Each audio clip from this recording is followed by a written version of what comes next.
Take a look behind the curtain with a real whistleblower and American patriot. Prepare to embrace the uncomfortable truth because this program has no time for comforting lies. Here is civil liberties enthusiast, Second Amendment defender, and recovering FBI agent Kyle Seraphin.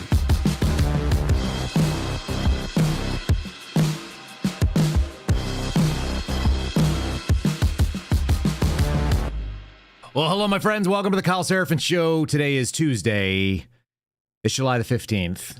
Appreciate you joining me here today. I just saw a great line in our live chat that is running. We are running right now on rumble.com/Kyle Seraphin. You can find us there. You can find us over on X if you want to find us live. It's at 0930. If you're listening after the fact and you're thinking, hey, this sounds like it might be kind of fun to see what other people are saying in the moment, join us over there. Join us on Rumble. Join us on YouTube. The YouTube chat is also going. We've got 100 plus messages of people that have been getting started before the program is even rolling.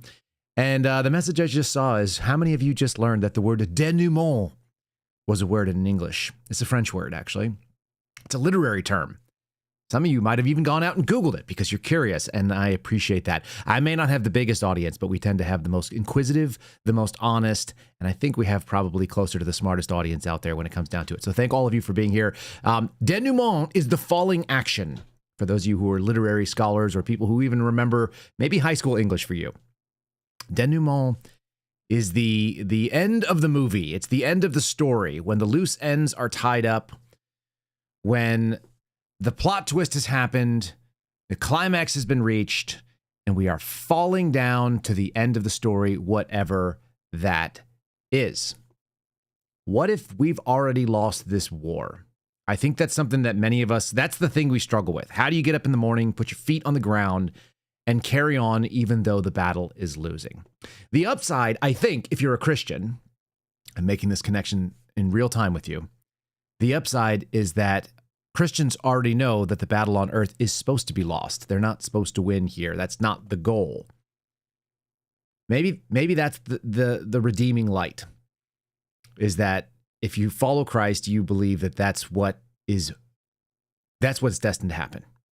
There's no justice on earth. We find it all the time. I cannot tell you how many emails and DMs I get from people asking me, can you help me get justice? I have a problem with Child Protective Services. I have a problem with this government agency.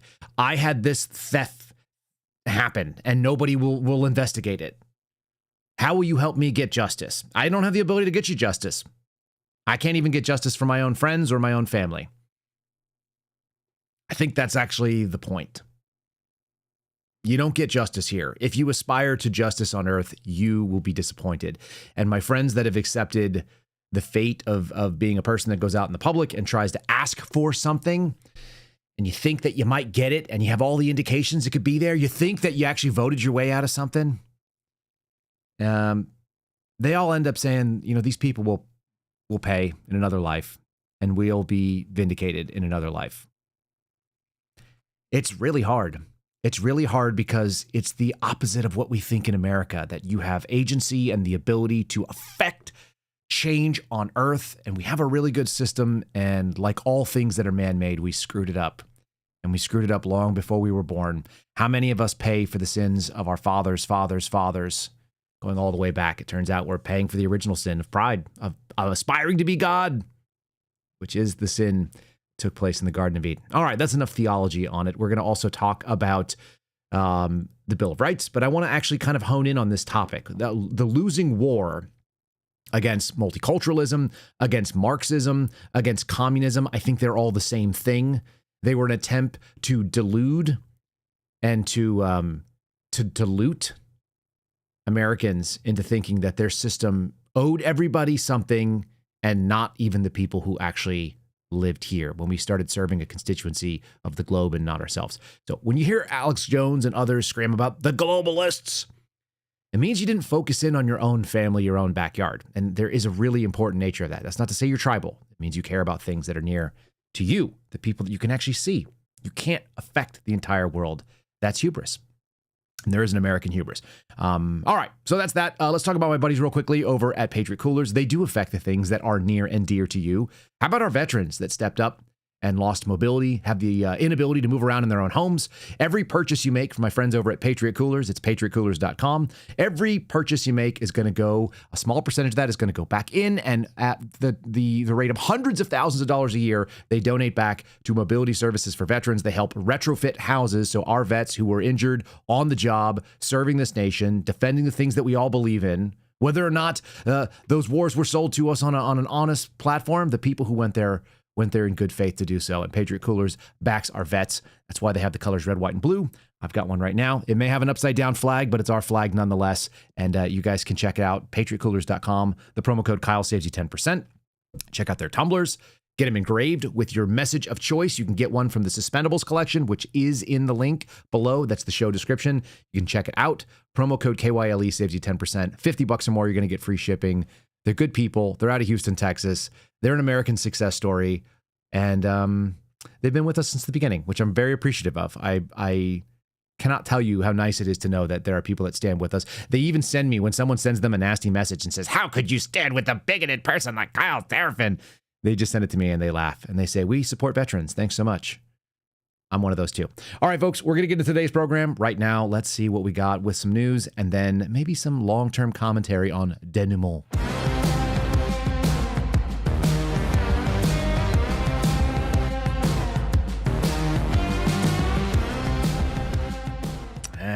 All right. Let's see here. How about people that are not necessarily honorable veterans? Some real questions here. I've had a number of folks who served with Corey Mills. We've had our friend Steve Baker on from The Blaze, who's been talking about his long story about some of the shenanigans, what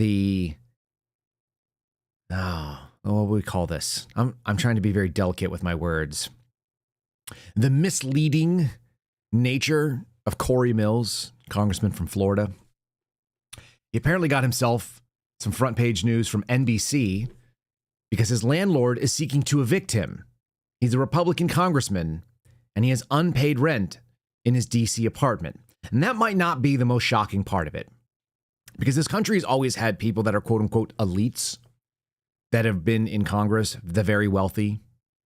And they've oftentimes showed up there very wealthy. We don't really necessarily have a problem with that. The people who have the time and the leisure to be able to go out and be our Congress people and serve, I'm appreciative of that, actually. I don't want to go and do that. It doesn't sound like a fun job to me. And it certainly helps to have a little bit of FU money, right? As I said yesterday, and I think you guys should probably work into your lexicon. What is the purpose of FU money if you're not able to say FU when the time arises? The problem with some of these folks that get FU money is they think that the money is the purpose, and that gathering and accruing and amassing more of it is the reason for getting money. You know, how many of you would take a lottery sweepstakes and continue to show up at your job every day? There's some that love your job. Maybe that's a great reason. Some of you don't like your job, and there's things that you could do that would serve people. Maybe you would look like my friend Garrett O'Boyle, who says, okay, I no longer have a job in law enforcement. I really like to go out and preach. I'd like to spend my time spreading the word of God. Maybe that's what my calling really is. Maybe I should go back to seminary, or maybe I should go and help people seek justice by going to law school. My friends are struggling with this question. But if you had the money to not work, would you continue to do the same thing you're doing? It does make me wonder about guys like Corey Mills, who was an enlisted guy in the military. He got to the lofty rank of sergeant. It's not a particularly high-paid job, and now is worth apparently $25 million, but it might be quite a bit more than that. But he's also fallen down on his bills. And I don't think that's the most crazy thing about this story. I listened to Corey Mills yesterday defend this, so I'm going to give the perspective that he made. He was on a Twitter space or an X space last night, and he was very polished. He's a good speaker. He's very charismatic in the way he says it. And people look at his face and they go, that's a handsome man. That's a bearded man. That is an honorable man. That's an American veteran man. That's a man who's failed to pay $85,000 in rent between March and July. I'm going to say that one more time so that it sinks in properly. He owes $85,000 in rent between March and July of this year. That's March, April, May, June. So 4 months, and he owes $85,000. That's a lot of money for rent. That's $20,000 plus a month. not paying rent. He claimed, and I heard him say it out loud, so this is not just NBC making this claim. He said that there was a faulty link online for their payment processing. And I want to go ahead and just say the odds that a company or a landlord was unable to rectify the $20,000 a month income because there was a faulty payment link sounds absurd. It sounds like a man who has access to media, and I don't think that you're normally going to find that to be a problem. If you owed first of all, if I owed somebody $85,000, I'm not waiting for a payment link. I am proactively solving that problem. And if somebody owed me that kind of money, and the only difference apparently that this person called up is like, look, dude, I'm trying to get you your money. Your link is not working. You think that wouldn't be resolved in a period of 4+ months, 4.5 months? I don't believe that at all. But that's only because I think that the things this man has been saying seem fraudulent based on the number of veterans that served with him that said he lies like breathing. He has all kinds of scandals going on. There's no way that $85,000 in rent can simply be described by a faulty online payment link. They don't have checks where Corey Mills comes from. I just ordered up checks. It took me 4 days to get new checks from my bank so that if I needed to, I could pay something. I could drive down to my bank right now and get them to print off checks for my business. That could happen today. No problem whatsoever. Chase will do it. USAA will do it. All the banks I'm aware of will print you a check. But a payment link is too much for you? He couldn't get a staffer to go solve that problem? He couldn't call it in and have it mailed out? You could pay $20? He couldn't wire it to somebody? This is nonsense. This is a nonsensical thing, but this tells you the kind of scruples and the kind of, like, imagine that's where you live, 20 grand a month. By the way, there's some other people that we might be talking about today, and I'm not going to say who they are, but you guys can guess, who live in that same building and pay that kind of big money. These are not public servants at this point. These people are basically elected royalty, and they treat themselves that way. And how dare you, peasant, try to collect the rent from me? I'm going to just go out there and make that face. And that's the face that they actually had on NBC. Corey Mills is facing a lawsuit seeking his eviction over alleged failure to pay thousands of dollars in rent at a property in Washington, D.C., according to court papers. And the complaint fired in the D.C. Superior Court. The management company said the congressman did not pay a total of $85,009 in rent between March and July. The monthly rent for the property, according to court filings, is $20,000 and $833 on top of that. So almost 21 grand a month. The management company is asking the court to allow eviction. You're a congressman and you're being evicted. Wow. Management company's asking for that. The initial hearing is scheduled for September the 8th, which means that it may even go deeper. Of course, he should pay the damn fine. He should pay the amount of money. He should be ashamed of himself. He moved into the property of June of 2023.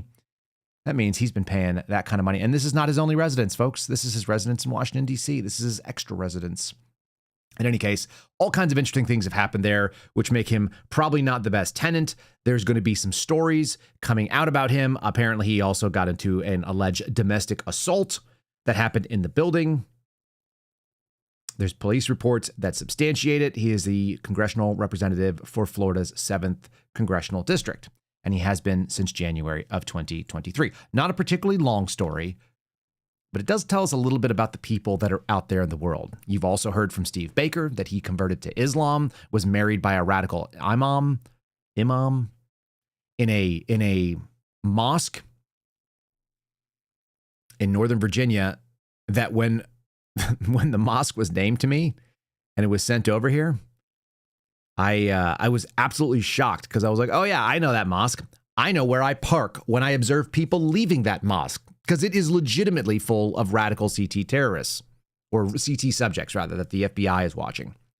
That's an interesting place for a congressman to get married out of. And for those of you who are asking in our chat, because I do occasionally keep track of what you're saying at the same time, yeah, there's documents behind this. I've read all the documents. They're all available online. If you're so interested, you can go on X. You can find them. They're actually in my thread. I retweeted it, but they're definitely out there. And the eviction documents and the claims are all out there. And this is not the first time that I've heard that he lives in a $20,000 or a $21,000 a month apartment. If you listen to Steve Baker, he's also shared that. The Blaze has documented this pretty well. This is a real problem. How do you have that? How do you represent the American people if you're kind of like a deadbeat on your rent? and you have all these kind of things going on. Anyway, talking about people that are having a bad week and are having some bad exposés, quickly touch on this. Deputy FBI Director Dan Bongino, his future is uncertain amid fallout over the Epstein files decision, so say sources. This is reported by ABC News. Yesterday, CNN said that he did go back in the building. So for those of you who are wondering, did he go back? Apparently he went back. He is now back in his seat and he's working at the FBI. But his future is uncertain amid growing fallout over the Justice Department's decision not to disclose any more records in its investigation into deceased sex offender Jeffrey Epstein, according to multiple sources familiar with the matter. Remember, some of this stuff could be, in fact, information op. But we have it on pretty good authority that he is miserable working in that job, that he's not there, and I guess he's gone back. The thing that I saw that was really wild, if you're looking at the picture on the screen right now, if you're just listening, it's a picture of Dan Bongino walking. He's wearing a gray suit and a yellow tie and a light colored kind of shirt. It looks nice. He's got some guys behind him that are clearly special assistants or aides, but he has a security detail with him, which is a little bit interesting. And one of the security detailees up in the front, the point person that you can see, at least in this picture, is a female agent that is at least a foot shorter than Dan Bongino. And for a guy who used to do protective work, that should bother him. Shouldn't it bother him that we have this DEI situation where we have, if you need protective detail and you really need to have armed agents surrounding you at all times, are you really going to have a woman that's a foot shorter than you? I don't know. Like, I wouldn't want necessarily like a Steve Friend as the bodyguard for a Dan Bongino, unless he's the quiet guy up front. Steve's not very tall. I'm not very tall. I'm probably not the right guy for it. I don't know. There's something about being a bodyguard. You're supposed to be kind of like physically imposing. Having a female that's smaller by a foot at least than the person that they're supposed to be protecting. Very weird. It's a bad look. It kind of lets you know that the cutesy time continues. It kind of lets you know that this continues onward.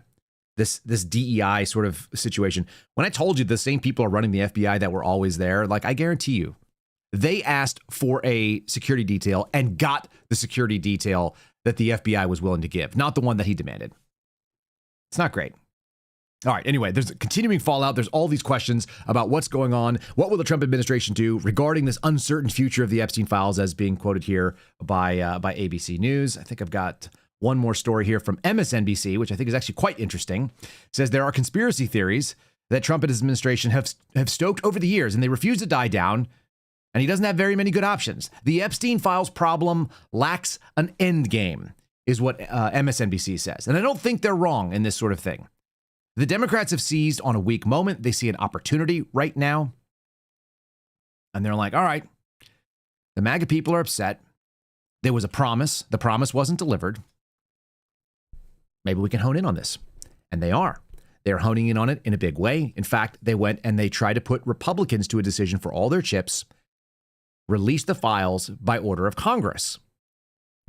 Now, as far as I can tell, it's probably an executive function, so I don't see how that works. But it doesn't mean they don't get the headline. The headline actually pops up. We were told there was going to be a client list. We were told there was going to be evidence released that was going to be part of a quote-unquote wave of transparency. We were told that people who were powerful were going to have to pay an account. And some of that means the folks that were responsible for Joe Biden running the administration the way he did were supposed to pay account. Some of the people that were involved in what was claimed to be election fraud, but we haven't seen the evidence come out from the government's end of it, that's supposed to happen. There are things that need to be righted. Where's the pipe bomber? I want you to consider the following. Let's assume that there is no client list. Let's assume that Jeffrey Epstein was just a creep, but he was no longer a creep, that the evidence that they found was no longer there. Let's say that everything that was promised by Kash Patel and Dan Bongino prior to getting into the office, by the way, you'll notice they didn't claim it once they got into the office. The things that were claimed by Pam Bondi once she became Attorney General, claimed by people like Elena Hava. Like, let's say that all the things that the campaign surrogate said before the campaign and the Attorney General said after the campaign, let's say all of those things, they didn't exist. We have a broader problem. Your government lied to you. Your government, not the Biden administration, not the regime, not like deep state sycophants. Like, I'm telling you, the Attorney General, who you say, this is who we elected, this is our person, this is who Donald Trump stands by. By the way, she was hanging out at a soccer game with Donald Trump yesterday. He is not distancing himself from this woman. that person went on television, went on Fox, looked you in the eye, and lied to you while talking to Sean Hannity, while talking to Laura Ingraham, while talking to the others, and just said things that are apparently false. So whether they have an Epstein problem or they just have a basic credibility problem where people are perfectly comfortable saying things that are false while representing the official position of the government, we have a problem with that. That should bother you. It's not 3D chess. It's not getting the Democrats to demand the list so that they can finally release the list. Why do I know that? Because they are already in control of the entities. They already are the people that are at the lead. Are they actually controlling them well? No, I don't think they are. I think that the folks that represent sort of the deep-seated administrative capabilities, the DOJ and the FBI, are still in control. But nominally, and with the authority, you have an FBI director and you have a attorney general that can make these claims, can go out there and say, do what I say, these things are now either declassified or they are going to be made public, or we are going to go out there and do a press conference and we're going to put the people who did this investigation in front of the press and we're going to let them answer some questions with an attorney present to filter. Wouldn't that be the right way you'd go about it? Wouldn't you go out there and open a press conference and say, look, we're going to open our books. We don't have what you want. We overpromised. We're under-delivering. We own that. So here's what we got. Here are the people that did the interviews. Here's the people that collected the evidence. Here's the technicians that handle it. They're going to tell you what is corrupted, what is gone, what is available. We've authorized them to speak as freely as possible. Here's our Office of General Counsel. They're going to be here to filter any questions. This press conference will go on as long as you need so that we can get to the bottom of this and move on. This ends today. You could do that. You could. Or you could do this. You could send Laura Trump out there to say this, which is basically, we're doing such a great job on so many other things. It's so hard to see it. By the way, who is Laura Trump in the Trump administration? What official position does she have? How many of these influencer types are we going to see? I don't care if she's a member of the president's family.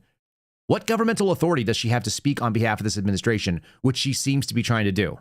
And people were touting this like this was some kind of a win. Here's a Benny Johnson thing. She's made the rounds yesterday, doing a couple little talks. And of course, she sat down with Donald Trump and asked him what he wanted to be thought of, the person who saved this country. He won the coin toss. He's not winning it back yet. Again, what if we already lost? What would be your advice? Given this back and forth, we're just coming off of Turning Point here in Tampa. This was the topic of conversation. What would be your advice in order to take the temperature down on this issue from within the administration?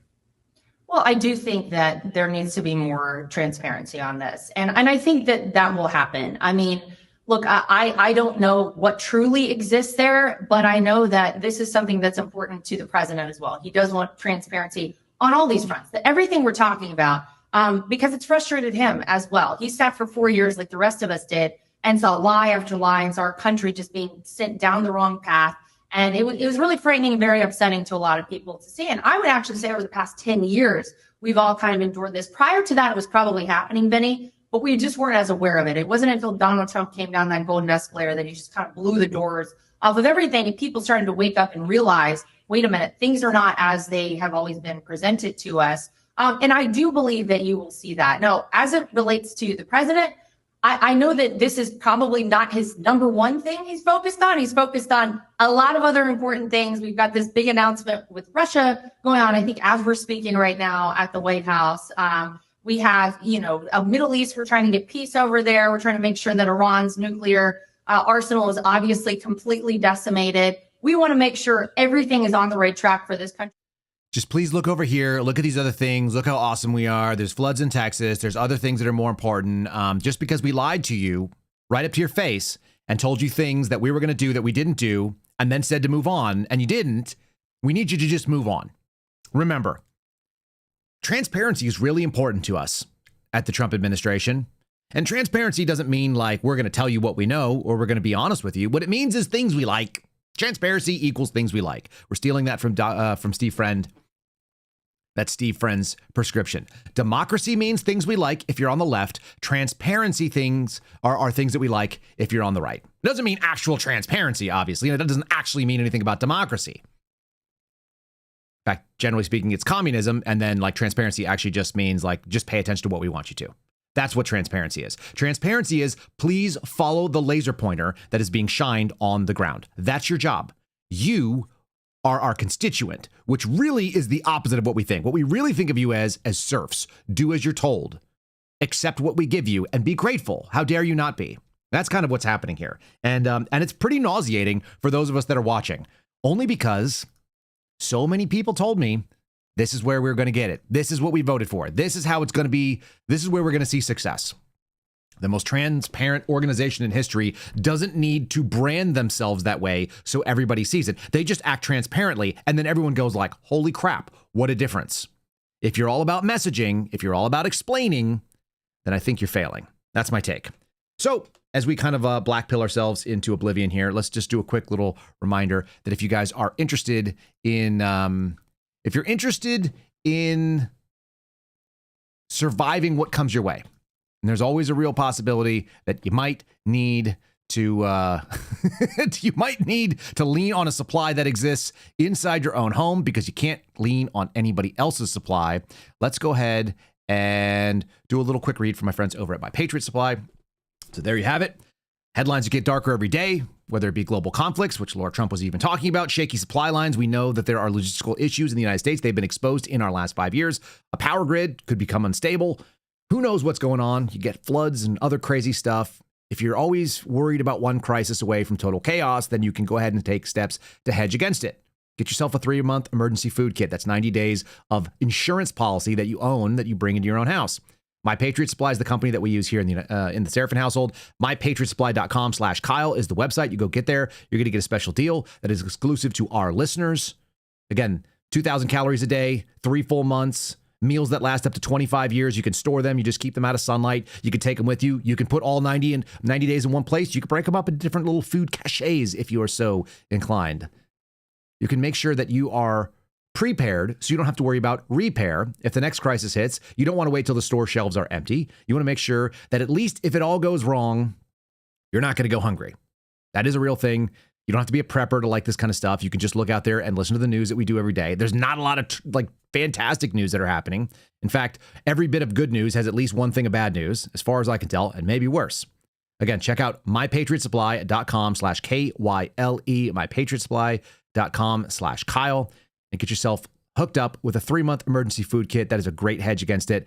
It's sourced, packed, prepared in the United States. Many of the products they're making are actually vertically integrated, which means they control it from start to finish. Good stuff. And check out my friends over there as we do it. Let's finish with this little Epstein sort of problem. It is a problem. I'm going to give you 2 pieces of it. One, Democrats attempting to capitalize it. Do I think that these people are honest brokers? Absolutely not. I do not. I do not think that these people are operating in good faith. It doesn't mean that the thing that they're saying is wrong. In fact, it's probably the exact opposite. They want to align with some pieces of the Trump base who do think this is a problem. And they want to make those people now have to defend themselves for agreeing with Democrats. No. There are 2 reasons that you can do something. One can be for the right thing and one can be for the wrong thing, and you could still be asking for the same outcome. So very clearly, let me say, if you want these things addressed because you have the good intention of saying transparency is good, our government knows us answers, we were told something and it hasn't happened, that's fine. If you want to do it because you want to hurt Donald Trump, you're a jerk, but you're still aligned with me. That's fine, right? Remember, you can vote for a bill because it gives you what you want. You can vote for a bill because it's going to get you closer to what you want. You can vote against the bill because it doesn't do good things, or you can vote because it doesn't do enough of the bad things because you wanted more bad things. There can be 2 reasons for the same sort of decision. Let's go ahead and listen to this MSNBC hit. They're bringing on Ro Khanna, who introduced this. I think it's kind of a dunk, but it doesn't look good that all Republicans except one said, yeah, we don't want this stuff. Not from Congress. Even a symbolic vote. It does look bad in a committee. Breaking news, the Republican-controlled House Rules Committee has just voted to block the release of the Epstein files. Joining us now, the member of Congress who forced that vote, Democratic Congressman Ro Khanna of California. Congressman, kind of give us the latest situation with the House Rules Committee. Well, it's very disappointing. I had a very simple amendment that the full Epstein files should be released. It went for a vote to the House Rules Committee.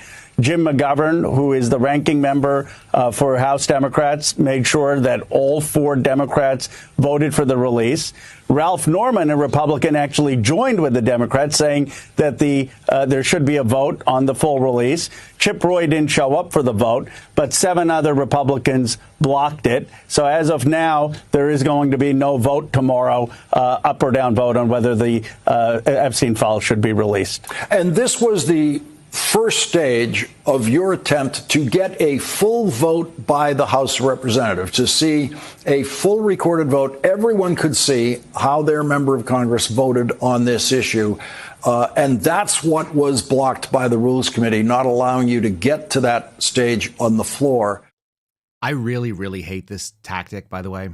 This is an aside, but I think it's relevant. When you watch these presented news hosts, they're so desperate to tell you how smart they are that they tell the guest what the guest was going to say.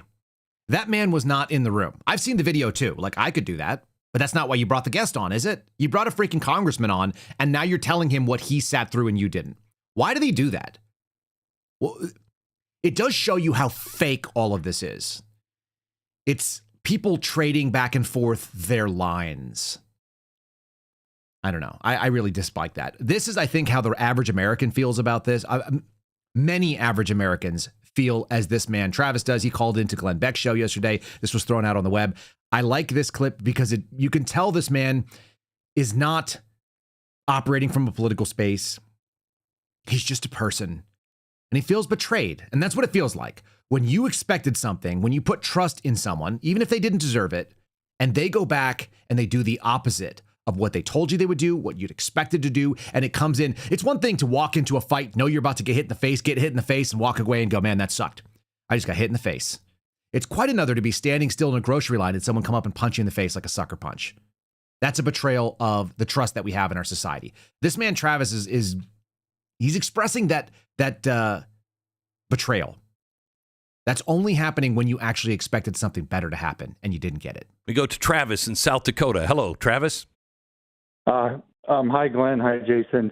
I tell you what, guys, I feel really betrayed and I feel really, really angry.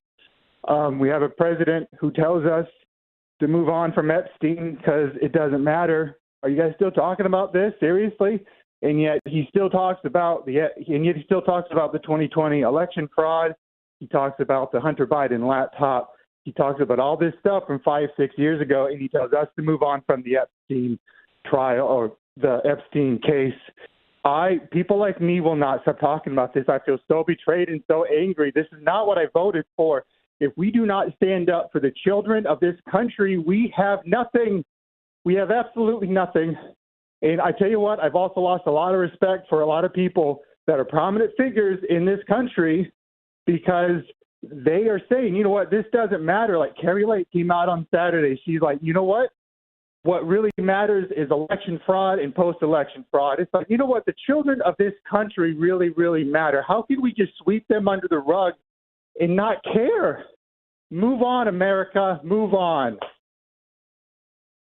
Travis, thank you for calling. Let me ask you, is there anything that could be said that would make you go, okay, that's as good as it's going to get? We're going to play you some of the people that think they're telling you that's as good as it's going to get, and they are not convincing to me. I find it pretty offensive, actually, if I'm being honest about it. I don't feel good about it at all. Yesterday, although he doesn't follow me on X, I had Charlie Kirk reach out and try to correct the record. I made a sarcastic post saying, I apologize. I didn't get the update that we were done talking about this. And I went ahead and spent 50% of my podcast talking about this problem.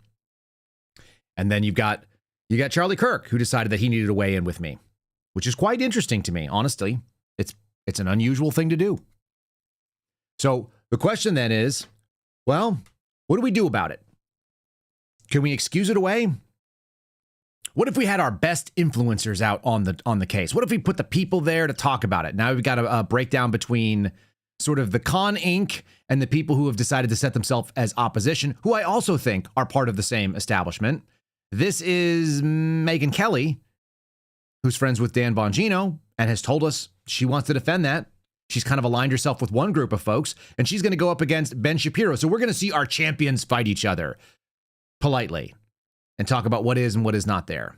You'll notice what they're talking about is whether or not he killed himself. They're not talking about the reality of what's most important, which is whether or not our administration lied to us, what they're going to do about it to regain credibility, and is there going to be justice if there was, in fact, crimes committed?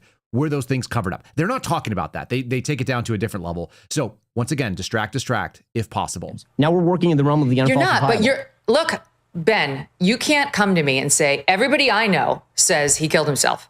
And then I respond saying, I actually have my own sources who say he didn't. And then you say, well, your sources are not valid because they won't put their names on it. Okay, Well, who are no, your I'm not saying sources? they're Let's go invalid. down I'm the saying we list should- and then we'll talk about why they might be saying that. My sources are the President of the United States, the Vice President of the United States, Kash Patel, the head of the FBI, Dan Bongino, the Deputy Head of the FBI, and Pam Bondi, the Attorney General. And those aren't just my sources. They're everybody's sources because they publicly came out and said this. Okay, Trump hasn't specifically weighed in on that specific aspect of it. We've all seen the limited things that Trump has said and tweeted on this.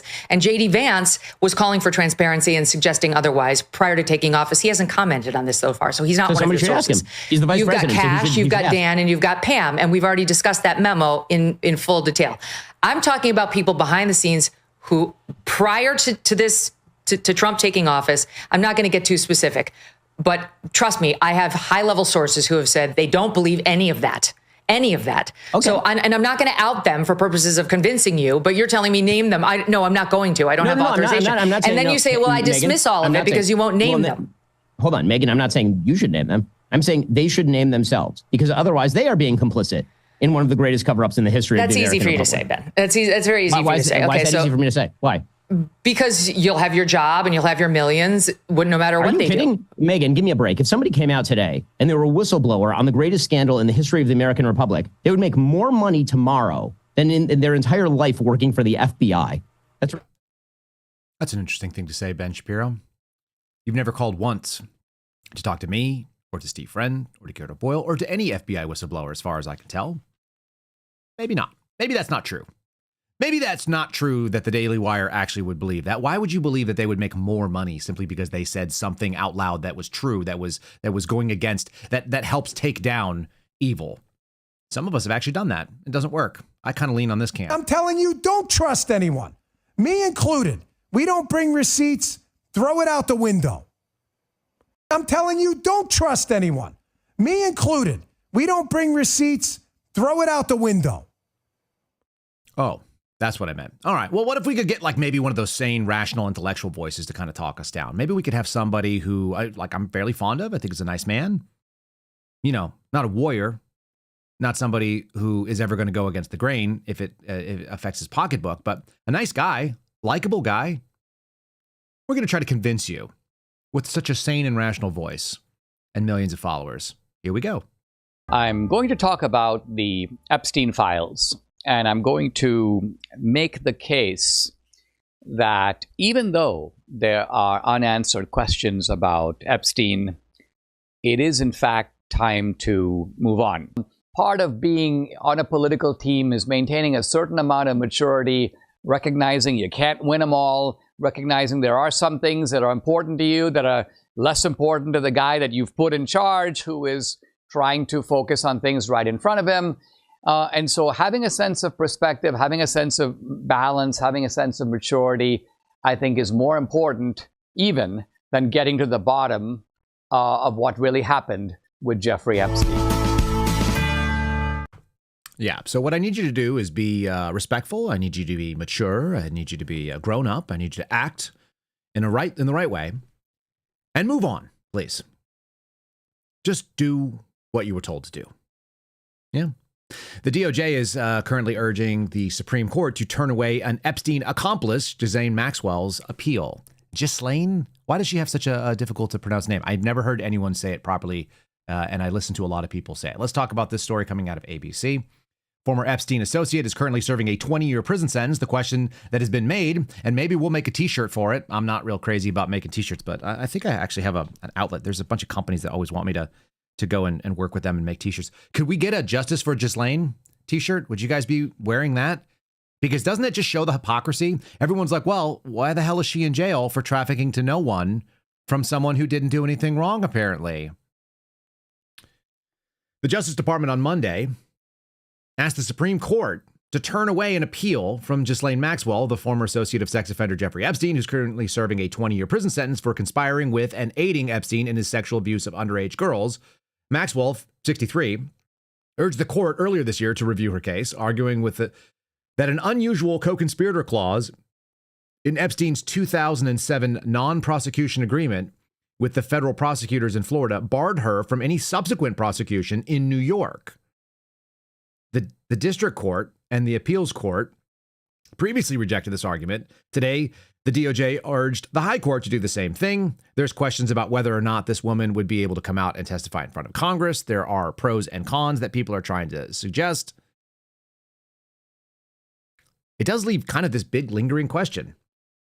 The U.S. Solicitor General said that the contention is incorrect. The petitioner does not show that it would succeed in any of the appeals courts, so they don't want this to be taken in by the Supreme Court. It does not want to be reviewed, or they don't want it to be reviewed. So much for our government. Now, look, she's trying to get out. There's been all these arguments. Well, maybe she could go and she could, kind of be whistleblower. She could turn state's evidence. She could give information out there and should blow this case wide open. That's not what she's trying to do here.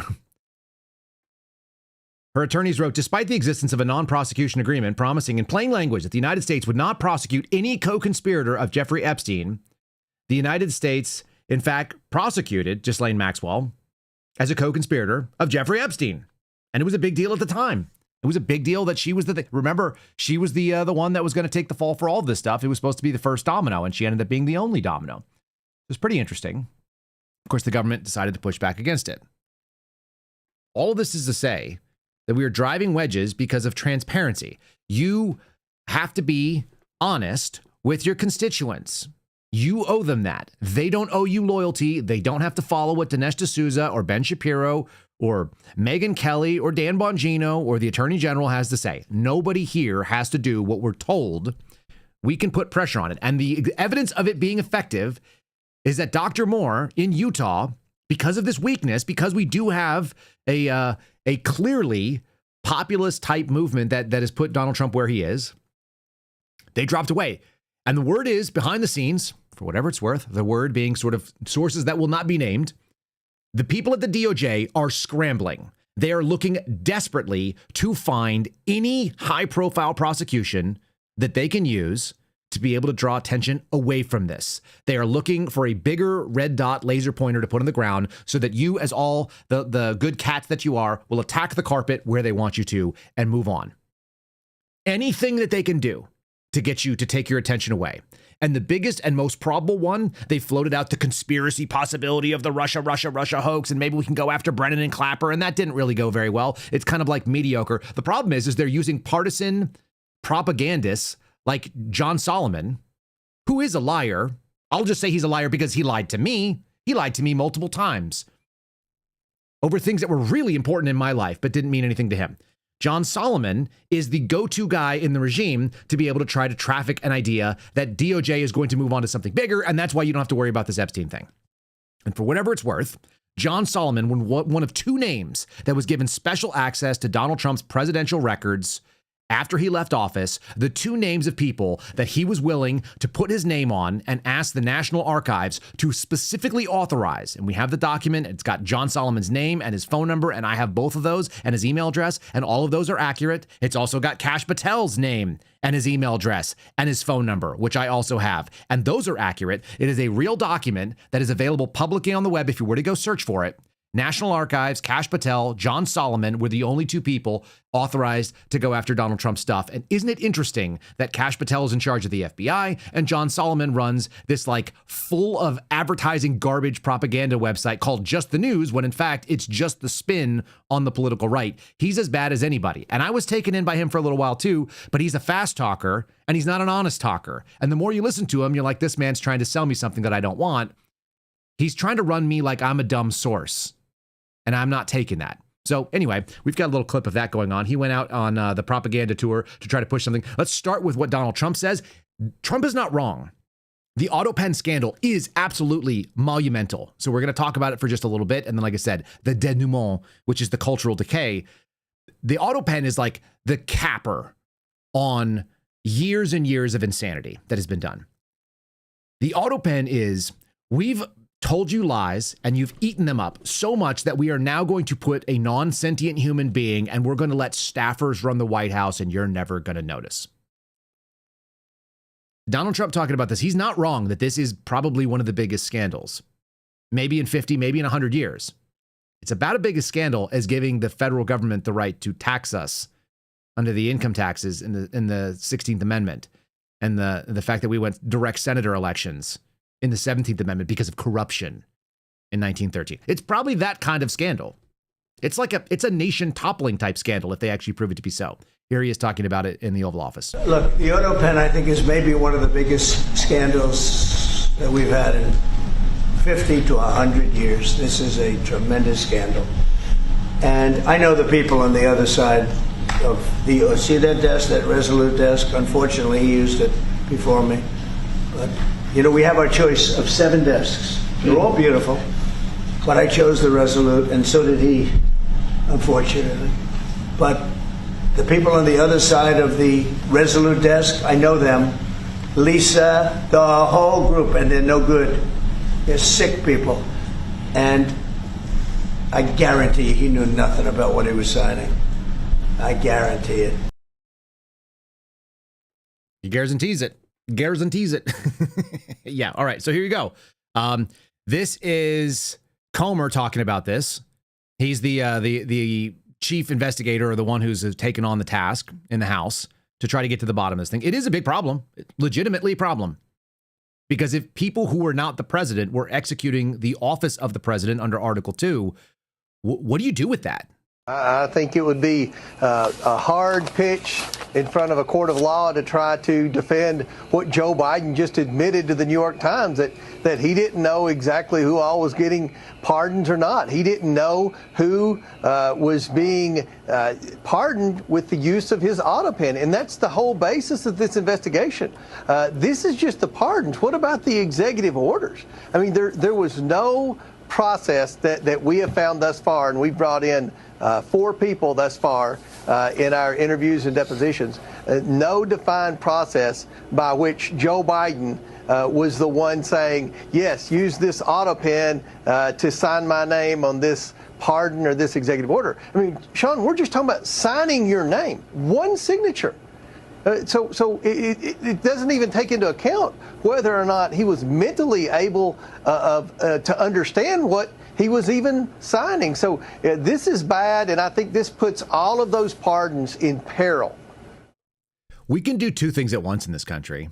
We have 14,000 plus FBI agents. We have thousands of ATF, thousands of DEA agents. We have people that are investigators in various other parts of the DOJ. We can do more than one thing at once. But this is a big problem. They're not wrong. I went on Timcast yesterday, or the Timcast morning show, to go talk about this.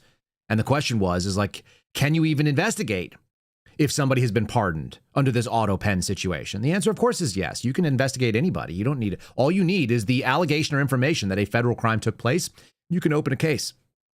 The Attorney General's rules, which are listed publicly, if you want to go look them up, they're called the DIOG, the Domestic Investigations Operations Guide. It tells you how the FBI does business. They can open a case, allegation or information, criminal activity. That's enough. You can allege a perpetrator or not. You just need to know that there was a federal crime, and that whether somebody did it or not, you can go find out who that person is. You don't have to name the subject immediately. You can simply name the act. Okay, fine. So there you have it. Conspiracy against rights. You guys are saying it in the chat, sedition, treason, whatever you want to call it. Doesn't matter. Make the allegation, open the case, investigate it to the full extent. Then you bring it to the Justice Department, and the DOJ has a chance there. We're talking about Trump's DOJ, so theoretically they would be amenable to it. They can go forward with prosecution. They can go and bring all that information to a grand jury. They can get an indictment. They can get a true bill indictment. And then that person is going to have to deal with a judge. And there will be motions, and the motions will say, well, this person was already pardoned. And then you probably won't be able to deal with this at the district level in federal court. You probably have to take it up to the appeals level, because now you're not talking about the rules about the facts, the way that our system is set up. The original charges in the district courts are all about what are the facts of the case. And when you get into the appeals court, you can start arguing points of law. And that's where this would end up. Is it in fact a judicious use? Is it an appropriate use to say that this thing happened, and then you would prevent evidence that this was actually a legal pardon, or maybe it was not a legal pardon, and so both sides would argue the law, and then there's a possibility, probably a probability, that it would go out in front of something like the Supreme Court, where they could actually address whether or not a president of questionable mental facilities, who may or may not have had his faculties at all, and may or may not, according to the New York Times, have even ordered any of these things to be done, and didn't even know who was getting signed off on by a mechanical arm from the 60s that signs a signature at some god-awful price to the American people. Because apparently, in 2025, you can buy the most expensive piece of real estate with DocuSign. You can spend millions of dollars on the touch of a button by saying, yes, I agree to these terms, and I'm going to put my name, not a wet signature, not a mechanical arm that signs it with a damn Sharpie, but legitimately, you can sign your entire life away. You can sign your fortune away. You can do all kinds of medical proxies and so on by simply going through DocuSign. But the president of the United States cannot do the same thing for pardons or anything else. It doesn't make sense. It doesn't make sense that in today's day and age, where a person is having permanent connectivity to all of the different webs, and all of the communications options are always available, whether it be the suite of nuclear tools that we have, whether it be the ability to get encrypted comms to folks that need to be feeding him, critical intel at all times. The president of the United States has to call somebody and have some weirdo back in the White House push a button on a mechanical arm to sign off on wet documents. It's illogical. It doesn't make sense to any of us. So that's the question. Here's Sean, what's his name? Sorry. Here's John Solomon hanging out on Sean Hannity's show.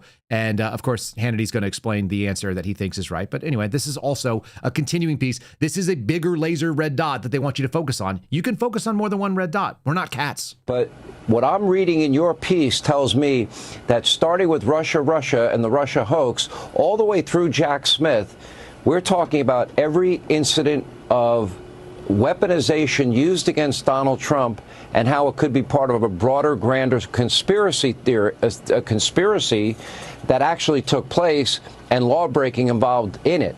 And that also the statute of limitations would not be applicable in this case as a result. And this would include names like Comey and Clapper and Brennan.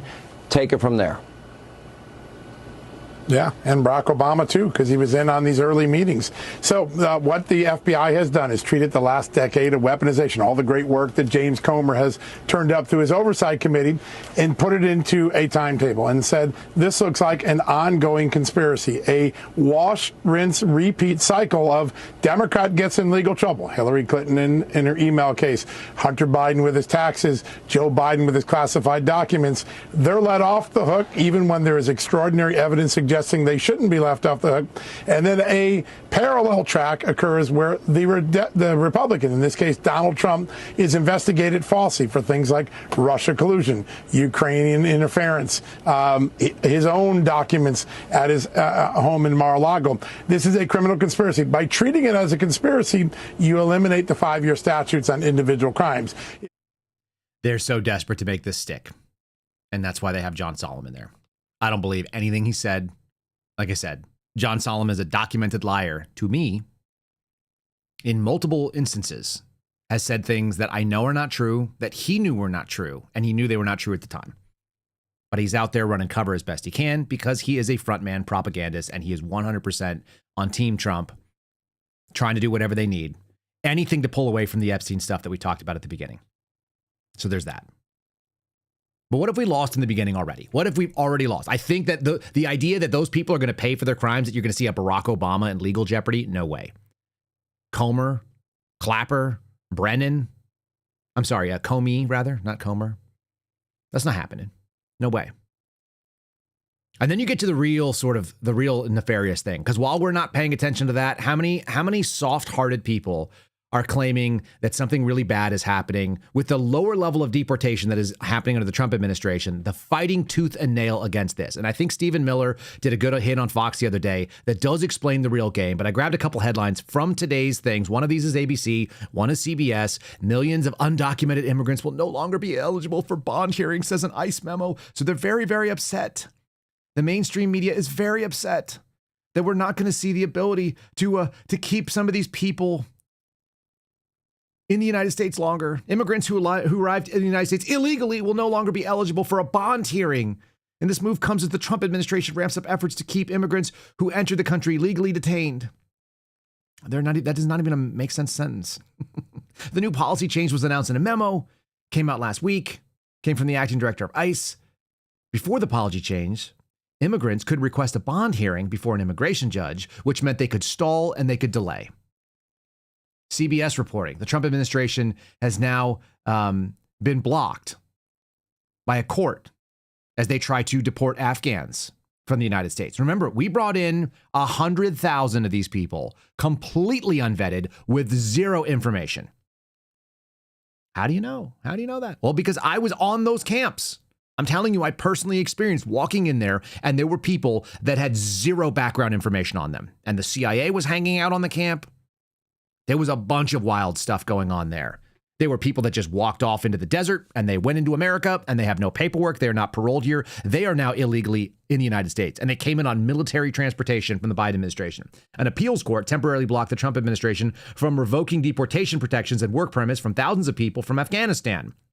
Because when I think about it, who do I want in my country more than a bunch of people from Afghanistan? There were some folks from Afghanistan that seemed like they were gonna make a great American citizen. I met them, I interviewed them in a sexual assault case, of course, but I interviewed them and they were not, going to end up being liable. Spoke English, had an advanced understanding of things, understood Western values, understood Western dress, understood Western technology like toilets. You'll do fine. You'll get hired on by some tech company and go to work. That'd be great. The administration plans to end the temporary protected status for Afghanistan on Monday. It was this week. Part of a broader cut. Is that Monday or this next Monday, I think? You see which day this is. Hold on. This was on the front of their page, 14th. I think it's actually yesterday. As of yesterday, they're planning to try to end this. Part of a broader push to cut back a program that gives migrants reprieve from deportation from their homes that are deemed unsafe. Again, we talked about TPS the other day for folks from Haiti. We've talked about it from Venezuela and some others. Some of these things have existed since the 90s. So there's nothing temporary about TPS. And of course, the courts are going out to push it as far as they can. This is the underlying problem. This is the declining action. This is why I would argue that we may have already lost. And I think Stephen Miller says it quite succinctly. So I'm going to let him say this. He's our spirit animal here in some ways. I'm not all sour on all Trump stuff, and certainly not on all people in the Trump administration. There are some people who are clearly better than others. This man does seem to clearly see the problem. And even if he's not 100% right all the time, this identification of the undermining of American society seems spot on. And I'm going to play you a couple clips that come from left-wing academics and some folks on the right that I really agree with that support what Stephen Miller is saying right here as we close. The left has been trying to shove Marxism, socialism, and communism down the throats of the American people for generations now. They ultimately were not able to do this during the Cold War because the middle class revolted against communism and Marxism and social engineering. The left shifted their tactics. The Democratic Party shifted their tactics to use migration as a weapon to break down the middle class and to gain political power and control in this country. They used migration to destroy our public education system, to destroy our healthcare system, to destroy wages and working conditions for the middle class of this country, and in effect, to destroy social and community cohesion. And then in that rubble, in that chaos, in that conflict, to then try to articulate the need for ever more government control, ever more government redistribution, ever more government power, and then to ultimately import voters to then support that agenda, to import voters who do not believe in limited government, who do not believe in the U.S. Constitution. And that is why you are seeing now this violent insurrectionist revolt by the Democrat Party against immigration and customs enforcement. You see video after video after video of Democrat shock troops in the streets hurling rocks at ICE officers and Border Patrol in their vehicles, firing projectiles at them, violently assaulting them, and yes, opening fire on them. Multiple assassination attempts against our brave and heroic ICE and Border Patrol agents, and barely a word of condemnation from the Democrat Party. In fact, the Democrat rhetoric calling our ICE officers, calling our Border Patrol Nazis and Gestapos and fascists, demanding as they do that ICE leave their communities, this nullificationist rhetoric, all of which inspires and incites these domestic terror attacks against law enforcement. So we really are at a hinge point here for the West. a fulcrum point.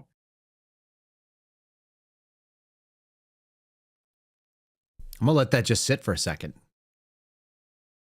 Can you get enough people in? If you can't do it by policy, if you can't do it through the education system, can you do it through suicidal empathy? Can you get enough leftist thinking so that people think it would be really mean if we didn't just bring in the entire third world into this country in order to implement our worst policies? And if you want to see what it looks like in a terminal, late stage experience, for some reason, a guy who was running as the vice president of the United States, Tim Walz, is overseeing a state in Minnesota. And the city of Minneapolis now has this man looking to become the mayor of a major American city. And here's one of his campaign pitches, because he already represents a Somali contingent in an American city where we're seeing exactly what Steve Miller said. We've brought in people from India that care about India, not about the United States, not about this new homeland. They exist in the United States for India and send money back to India. There are Mexicans in this country that didn't come here to assimilate, didn't say, man, this is an amazing culture. I want to become American. I want to keep my Mexican heritage, but I want to speak English. There was a time in my young life when all of the people that moved to this country insisted that their children did not speak their native tongue. They learned English and they lost access to Spanish. They lost access to Mandarin. They lost access to speaking Vietnamese or whatever it was on purpose as a forced assimilation because they realized that there was value in becoming American and they wanted that for their children. That is not the case. And the left has insulated that argument. People come here and they benefit the country they came from by taking from this country. And that is not an anti-immigrant sentiment. It is an anti-assimilation sentiment. If you do not want to assimilate to the dominant culture that exists in the United States, you are the problem. This is the worst version of what it looks like. And you're not going to understand any of this unless you happen to be a Somali person who listens to me. Enjoy this. This did not exist. Even in my childhood, this is how far we've come in this country with what Stephen Miller just said. Assalamu alaikum. Magacayga waa Umar Fatah, State Senator, District 62, South Minneapolis. haddii ay jiraan qof ama reer aad taqaanid oo ay dhibaato ka hayso bixinta kirada guriga, waxaan idin ogeysiinayaa barnaamij cusub oo la yiraahdo Rental Assistance Program. Minnesota legislator waxay ku dadaaleen inaan ku guulaysano inaan u soo saaro sharci cusub oo ka hortagaya in si sharaf dhac ama ka hor imanaysa xuquuqda dadka danyarta ah ama awoodi karin kirada guryaha inay iska bixiyaan. Are you also wondering what he said? Me too. Why was rental assistance the only thing that was done in English? Doesn't that seem kind of problematic for people? Shouldn't we be just a little bit concerned that that guy has probably a real shot at becoming the boss in a major American city? That is not an American sentiment. Not even a little bit. And legitimate communists, people who went and trained with communists, Marxists and revolutionaries who did revolutionary things, are now also in charge of other American major cities like Los Angeles, which is a great melting pot, which was an incredible place. Even in my youth, for all of its problems, it's always been a pretty awesome place to go. Beautiful weather, diverse opportunities, all kinds of little microclimates, neat culture in all these different neighborhoods, which were really great. Even in the early 2000s, that was the case. And more you were like, this is not it. It is completely overrun. Here's Karen Bass saying that we're going to start paying people that are in the United States illegally because they can no longer show up at their jobs where they illegally work and are being paid by companies illegally because they can't support themselves. We're going to take money from our tax base and we are going to support people who broke American immigration laws because of all the things that Steve Miller just said. Suicidal empathy embodied, and we're going to do it with or without your permission, because we're going to use executive authority under the mayor of... This is why mayoral elections in big cities like this actually do matter, even in leftist place, because what a crazy instinct this is. This is a way to distract from her failure as a mayor, the crime, the homelessness problem, the lack of rebuild after the fires that were preventable when you were in Ghana. Now it's this great idea. Let's give illegal aliens cash because they're too scared to work illegally. Watch. We also are going to have a reinstitution of the Angelino card, something that Mayor Garcetti started during COVID that will actually provide cash assistance to people. Because, you have people who don't want to leave their homes, who are not going to work, and they are in need of cash. We're organizing food deliveries. I mean, there's all sorts of things that we are having to do now to protect people from the federal government. They're not your constituents. They cannot elect you. They did not elect you, and they have no right to public funds. It reminds me of the same stamp that I saw when I was in England for 6 months. No recourse. You had no reaction or no right to any sort of public funds. You didn't have the authorization to work. This is a normal thing. And that was me going there legally. Showing up illegally, deportation immediately. You're not going to be able to show up at any place like that. That's suicidal empathy. Okay. This woman, I think, hammers it home. It's going to be more on that exact same point. This is the denouement. What if we've already lost this thing? The Revolutionary War went on. We established a win. We thought that we were safe. There has been an ongoing war during the Cold War, Marxism, communism, leftism being pushed on, people who wanted to worship government. And so this lady talks about the difference between the Constitution and the Declaration of Independence, one of which is a way that you aspire to holding on to your rights. It is a warlike attitude. And the other one is how you defend and preserve it. That is a peacetime attitude.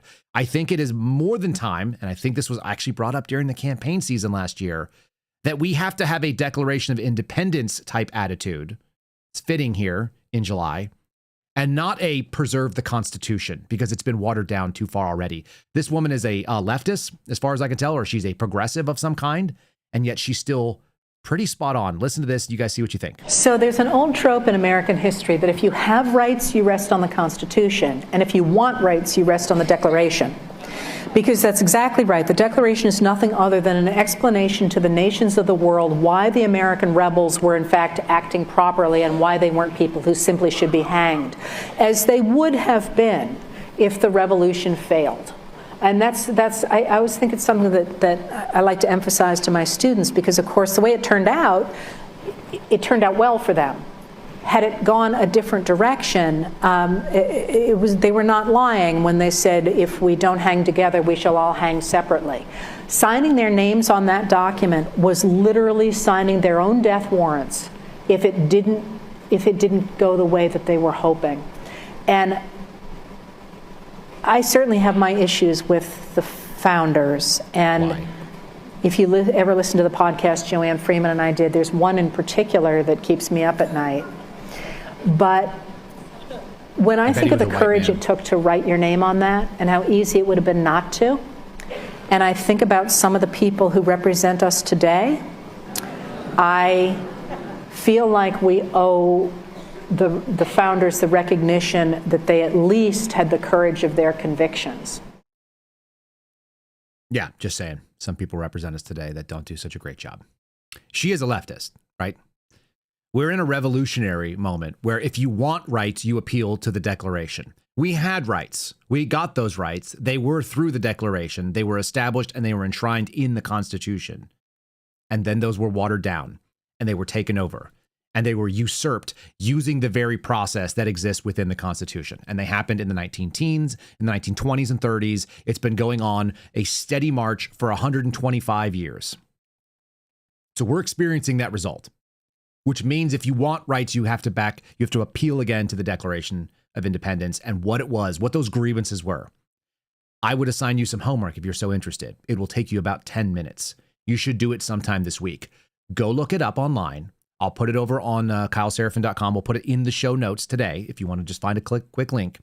Read for yourself again and refresh your mind. If you didn't do it on July 4th, do it today, do it tomorrow. Read the Declaration of Independence and tell me that we have not again reached that point, because the war is already on the downside and we didn't win. So it's time for either a new war on this, which is exactly what Donald Trump campaigned on. It's what Vivek Ramaswamy was saying, a revolutionary spirit of 1776 to regain the things that were lost. That already shows you that you've lost part of the war. It's time for a new campaign to get that back. I'm going to leave you with some thoughts from Nick Frieda's podcast. This is an outstanding analysis. And once you hear it, you will never unhear it. When you hear leftists using your favorite things and arguing against you, even a Ro Khanna going out there saying we want the Epstein files, there is a way to take things that you agree with and use them against you. She's spot on this. It comes from a position of what is your fundamental beliefs and what are your faith? Where do you actually put it? What is your good faith nature? I'm going to leave you with this as our palate cleanse today. Before we do, let's go ahead and just say this, because this might be the last thing we play out there, and then we'll give you the American Radicals. If you're watching right now on Rumble, please make sure you've hit the thumbs up like button. It does boost us in the algorithm. It lets people know that you enjoyed what you saw. The engagement with the content is a big deal. You guys on YouTube are very good about this, so I appreciate it. You have a much higher percentage of folks doing it. YouTube.com/@KyleSeraphin. If you're doing it there, we do appreciate that you guys are showing up. It's a great deal for us. And again, it's moving us forward. Locals, you can find us on Locals. If you ever have a problem with the stream, Locals is another way you can find it. It's KyleSeraphin.com. You'll see the most current episodes, and then Spotify if you want to share it after the fact and replay. Video and audio, both available. You don't need to pay anything, and you don't need to be a subscriber or anything. All you got to do is go over there. You can follow us. You can give us a 5-star review. We'd appreciate that, but it's KyleSeraphinShow.com. It'll take you directly to Spotify. It's a free download, and it's a free link to watch anytime you want, or you can just stream it on the app. All right, enjoy this final thought here.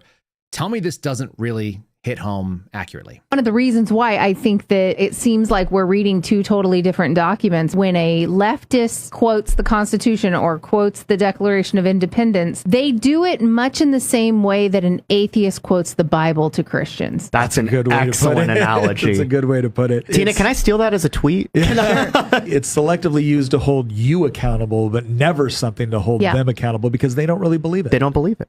One of the reasons. Consider that, and that's what we're going to go out on today. Thanks so much for your for joining us for the program. Thanks for your attention. Thanks for going out and reading the Declaration and getting your mind right about what this country was founded on and why. And consider whether or not we've really ceded some of that ground too far to regain it through just voting nicely. I think that's kind of where we're at right now.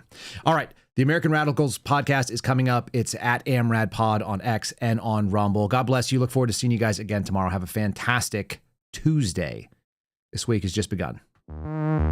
Thanks for listening to The Kyle Seraphin Show, streamed live weekdays on rumble.com/Kyle Seraphin. Follow Kyle on Twitter, Truth Social, and Instagram at Kyle Seraphin.